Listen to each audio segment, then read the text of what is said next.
Hello everyone, welcome back to the channel. So आज के video में हम डिस्कस करने वाले हैं सैम्पल पेपर बी डिज़ाइन का। जो एनआईडी की वेबसाइट पे आपका सैम्पल पेपर पड़ा हुआ है बी डिज़ाइन कैंडिडेट्स के लिए, वो हम डिस्कस करने वाले हैं। तो ये सैम्पल टेस्ट पेपर है जो एनआईडी वेबसाइट पे है, यही आज के वीडियो में हम डिस्कस करेंगे। तो चलिए स्टार्ट करते हैं। मूविंग अहेड, ये रहे हमारे क्वेश्चंस। तो जीके के क्वेश्चंस हम अभी डिस्कस करेंगे। फर्दर आपको आंसर्स सारे के बता दिए जाएंगे। पहला है, name the corridor that connects Darbar Sahib Gurdwara in the Narowal district of Pakistan with the Dera Baba Nanak shrine in the Gurdaspur district in India's Punjab province, which allows devotees from India to visit the Darbar Sahib Gurdwara in Pakistan without a Pakistani visa.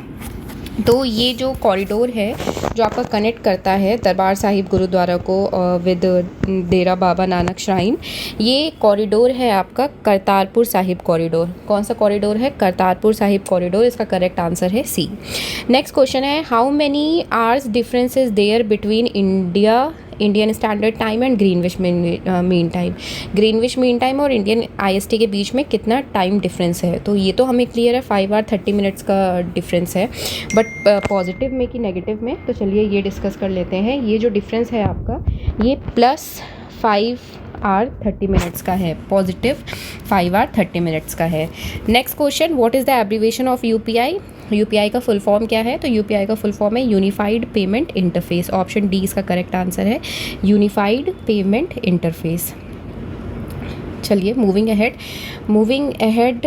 अब यहाँ पे हमें करेक्ट लोगो Olympics का find करना था।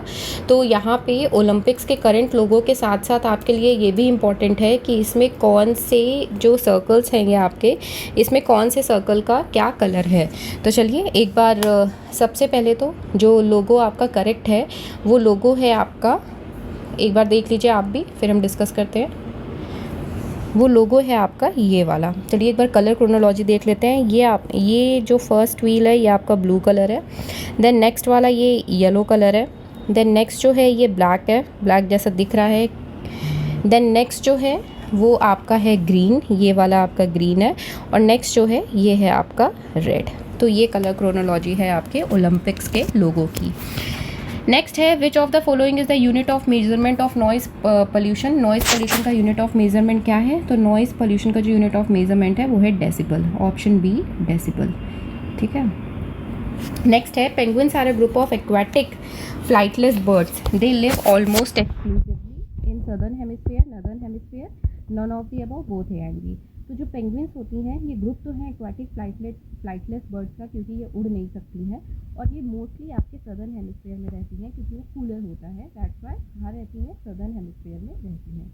Now next, ये रहे questions आपके। Which women director wrote and directed Manto 2018 Indian biographical drama about the prominent Urdu author Saadat Hasan Manto. तो ये ड्रामा किसने लिखा था? मंटो 2018 बायोग्राफिकल ड्रामा, जो कि किसके बारे में था? जो कि था उर्दू ऑथर सादत हसन महतो के बारे में। तो चलिए डिस्कस कर लेते हैं। ऑप्शन देख लेते हैं। ऑप्शन है मीरा नायर, दीपा मेहता, नंदिता दास, जोया अख्तर। तो ये किस विमेन डायरेक्टर ने लिखा था? ये लिखा था the very famous Nandita Das ने। क्या नाम था? Nandita Das. Which company does not belong to investment by Elon Musk. इनमें से कौन सी कंपनी इलॉन मस्क की इन्वेस्टमेंट में बिलोंग नहीं करती? ऑप्शन है Tesla, deep ocean, SpaceX, the boring company. तो जो कंपनी नहीं बिलोंग करती है वो है डीप ओशन। डीप ओशन में इलॉन मस्क ने इन्वेस्टमेंट नहीं कर रखी है। नेक्स्ट है आपका question, which is the most recent union territory. सबसे रीसेंट यूनियन टेरेटरी कौन सी है? तो जो सबसे रीसेंट यूनियन टेरेटरी है वो आपकी है लद्दाख। और अभी लद्दाख में हाल ही में 5 नए डिस्ट्रिक्ट प्रपोज किए गए हैं। अगर आपने करंट अफेयर्स वाला वीडियो नहीं देखा है तो आप इसको देख के वहाँ से रिवाइज कर सकते हैं वो 5 न्यू डिस्ट्रिक्ट कौन से हैं। नेक्स्ट है, which metals are used in 10 rupees Indian coin in its outer and inner ring. Outer और इनर रिंग में 10 रुपये के कॉइन में कौन सा मेटल यूज किया जाता है? पहला है ऑप्शन निकल ब्रास इनर रिंग और निकल सिल्वर है आउटर रिंग में। सेकंड ऑप्शन है निकल ब्रास है आउटर रिंग में, निकल सिल्वर है इनर रिंग में। थर्ड ऑप्शन है both only nickel brass in both things. और फोर्थ ऑप्शन है only nickel silver in both rings. तो टेंथ है, इसका करेक्ट आंसर है nickel brass in outer ring and nickel silver in inner ring. Next question देखते हैं। ये आपका रीजनिंग वाला सेक्शन है। मैं यहाँ पे आंसर मार्क कर दे रही हूँ। डिस्कशन अगर आपको चाहिए तो प्लीज़ कमेंट बॉक्स में कमेंट करिएगा, इसका डिस्कशन मिल जाएगा आपको।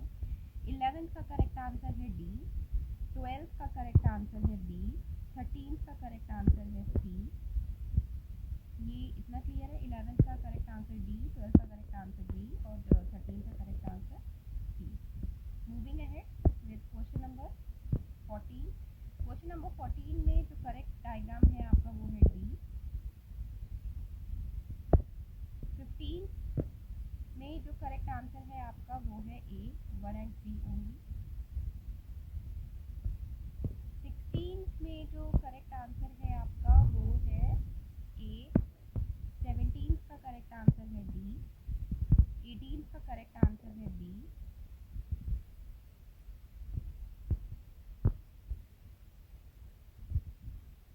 19 का करेक्ट आंसर है बी। 20th का करेक्ट आंसर है ए। मूविंग अहेड विद ये अब आ गया आपका पैसेज। चलिए रीड करते हैं। Everyone can and does design. We all design when we plan for something new to happen. Whether that might be a new version of a recipe, a new arrangement of the living room furniture, or a new layout of a personal web page. The evidence from different cultures around the world and from design created by children as well as by adults suggests that everyone is capable of designing. So design thinking is something inherent with human cognition. It is a part of what makes us human. अब इस passage में हमें design के बारे में बताया गया है कि डिज़ाइन जो है वो हर कोई कर सकता है और डिज़ाइन जो है इसे हम प्लान करके कुछ नया भी कर सकते हैं या फिर new version of a recipe हो सकता है या फर्नीचर से रिलेट कर सकते हैं या फिर कोई आपका web page personal layout web page का हो सकता है। अब जो डिज़ाइन है ये इसका कोई एज ग्रुप डिफाइन नहीं है। ये कोई एडल्ट भी कर सकता है, कोई चिल्ड्रन भी इसको क्रिएट कर सकता है। Everyone is capable of design. तो डिज़ाइन थिंकिंग जो है वो इनहेरेंट है विद ह्यूमन कॉग्निशन। मतलब ये आपके खुद के आइडियाज़ पे ये ऐसी चीज़ है जो हर किसी में है, कोई अलग से इंजेक्शन नहीं लगाया जाता है डिज़ाइन थिंकिंग का। नेक्स्ट है paragraph. We human beings have a long history of design thinking as evidence in the artifacts of previous civilization and in the continuing traditions of vernacular designs and traditional craftwork. Everything that we have around us has been designed. For example, मैं ये pen से लिख रही हूँ, ये भी design किया गया है। जो भी चीज़ आप अपने सराउंडिंग में देख रहे हो, आप स्लीपर पहनते हो, क्रॉक्स पहनते हो, शूज़ पहनते हो, सारी चीज़ें डिज़ाइन की गई हैं। Anything that isn't a simple untouched piece of nature has been designed by someone.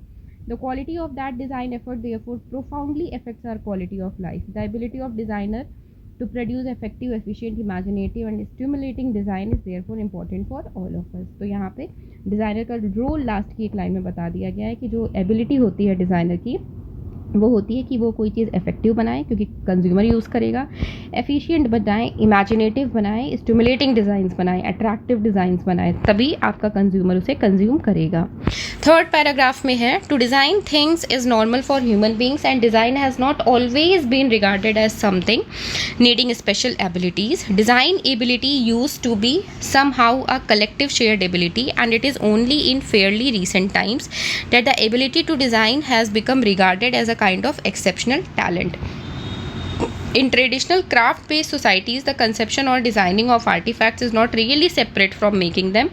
That is to say, there is usually no prior activity of drawing or modeling before the activity of making the artifact. For example, a potter will make a pot directly with the clay and without first making any sketches or drawing of the pot. In modern industrial societies, however, the activities of designing and of making artifacts are usually quite separate. The process of making something does not normally start before the process of designing it is complete. तो third passage में हमें उसने बताया है कि design कैसे बनाया जाता है और ये नॉर्मल कैसे है ह्यूमन बींग्स के लिए। एक एग्जाम्पल भी दिया है पॉटर वाला। चलिए अब आगे क्वेश्चंस देखते हैं इसके। सबसे पहला है क्वेश्चन है the author implies that design is not. Author ने क्या बोला है कि डिज़ाइन नहीं है। अब जब आप पैसे सॉल्व करिएगा, पैसे सॉल्व करने के टाइम प्लीज़ आप अपने पैसे से ही स्टिक रहिएगा, कुछ और मत सोचने लगिएगा या सेल्फ थॉट मत लाइएगा। अब ऑथर ने इम्प्लाई किया है कि डिज़ाइन क्या नहीं है, क्या है नहीं, that design is not an outcome in every culture and everyday activity, specialised activity and ancient activity. अब यहाँ पे ऑथर ने पैसेज में कहीं नहीं बोला है कि डिज़ाइन जो है ये स्पेशलाइज्ड एक्टिविटी है। The author implies that design is not a specialised activity. इसका करेक्ट ऑप्शन है ऑप्शन ए। 22nd क्वेश्चन है विच स्टेटमेंट इज़ फॉल्स। कौन सा स्टेटमेंट फॉल्स है? पहला स्टेटमेंट है the importance of design can be determined by the fact that design has been an activity through the ages. हाँ ठीक है। The importance of design can be determined by the fact that the designers do it. Okay, इसको अभी हम cross करते हैं। The importance of design can be determined by the fact that all things are design. Correct है ये। The importance of design can be determined by the fact that it affects our quality of life. ये quality of life वाला जो point है confuse मत होइएगा। ये last paragraph जो है आपका, ये पॉइंट यहाँ से उठ के आया है, जिसमें यहाँ पे हमारी एक लाइन है, has not always been regarded that, just a second, has been regarded as something needing special abilities and design ability used to somehow a collective shared ability, and it is only in fairly recent times and the ability to design has become regarded as a kind of exceptional talent। वापस आते हैं हमारे questions में, फिर से मैं mark कर देती हूँ। 21st का आंसर था बी, 22nd का आंसर था बी, इसका 22nd का आंसर है B. The importance of design can be determined by the fact that designers do it. ये फॉल्स है, सिर्फ डिज़ाइनर्स नहीं कर सकते हैं, हर कोई कर सकता है। 23rd क्वेश्चन है आपका, as a bottom line the abilities of designers are eventually essential options for the process of making to create artifacts to affect quality of life, none of these। अब 23rd में for the process of making भी paragraph में mention है, the ability of designer eventually to create artifacts भी mention है, to affect quality of life ये भी mention है। इसका करेक्ट आंसर है option number D, none of these। ठीक है, moving ahead with question number 24, 25, 26। अब क्वेश्चन नंबर 24 में बोल रहा है the process of designing is separate from the process of making in modern societies, vernacular societies, craft based societies. The process of designing is separate from the process of making all of these. Modern societies में अलग है, vernacular में अलग है, craft based societies अलग है। जैसे उसने पॉट का एग्जांपल दिया था कि जब कोई पॉट बनाएगा तो पहले उसको ड्रॉ नहीं करेगा, वो डायरेक्टली पॉट बनाता है क्ले से। 25th क्वेश्चन है the passage is discussing about what. First है designing as a way of life for humans, design surround us, design as collective shared abilities, all of these. तो 25th question में passage ने ये तीनों चीज़ें discuss की हैं कि डिज़ाइन हमें सराउंड करके रखती है, डिज़ाइन एक कलेक्टिव शेयर्ड एबिलिटी है, design as a way of life for humans, all of these. इसका डी आंसर है। Question number 26, what is not design by humans. Human से डिज़ाइन क्या नहीं किया गया, ये तो ईजी है, स्टार्टिंग में ही बोल दिया था। वेब पेज चाहे डिज़ाइन हो, चाहे लिविंग रूम डिज़ाइन हो जिसमें फर्नीचर होता है, चाहे न्यू रेसिपी हो, बट नेचर ह्यूमन बींग्स ने डिज़ाइन नहीं किया है। लास्ट क्वेश्चन, क्वेश्चन नंबर 27 आपके सैम्पल पेपर का। चलिए, इसमें हमें match the visuals with its creator और आर्किटेक्चर स्टाइल से हमें मैच करना था। तो ये जो आप फर्स्ट ये देख रहे हो, ये वाला टेम्पल, अगर आपने साउथ इंडियन टेम्पल्स देखे हैं तो वहाँ पे ये आपका आर्किटेक्चर स्टाइल होता है, इंडियन टेम्पल आर्किटेक्चर स्टाइल। तो यहाँ पे फर्स्ट का तो एस हो गया, सॉरी। नेक्स्ट, ये जो स्टाइल देख रहे हो आप, ये कौन सा मॉन्यूमेंट है आप बताइएगा, ठीक है। जो सेकंड है, ये जिस कंट्री में है वो आपकी इटालियन कंट्री है, तो सेकंड वाला जो है ये आपका जी है, सॉरी मैंने इटालियन लिख दिया है। सेकंड वाला जो ऑप्शन है ये आपका जी है। थर्ड वाला जो ये आप गॉथिक स्टाइल देख रहे हो, ये जैसे चर्चेज और कॉन्वेंट्स में होता है, तो ये आपका जे ऑप्शन है। फोर्थ में जो आप ये स्टाइल देख रहे हो, ये जापानीज़ स्टाइल होता है ना, जो हैट जैसा साइड से ऐसे अपलिफ्ट होता है, ये आपका जापानीज़ स्टाइल है। तो ऑप्शन देख लेते हैं, SGGN, SGNJ, SGJN, option number C आपका करेक्ट आंसर है। तो ये हमने बीडीएस का सैम्पल पेपर डिस्कस किया है, सी डार्ट का पोर्शन, एंड प्लीज़ आप इसको एक बार देख लीजिएगा। अगर आपके कोई डाउट्स या क्वेरीज हैं, आप प्लीज़ कमेंट बॉक्स में कमेंट करिएगा, we will be ready to help you. Thank you so much for watching this video.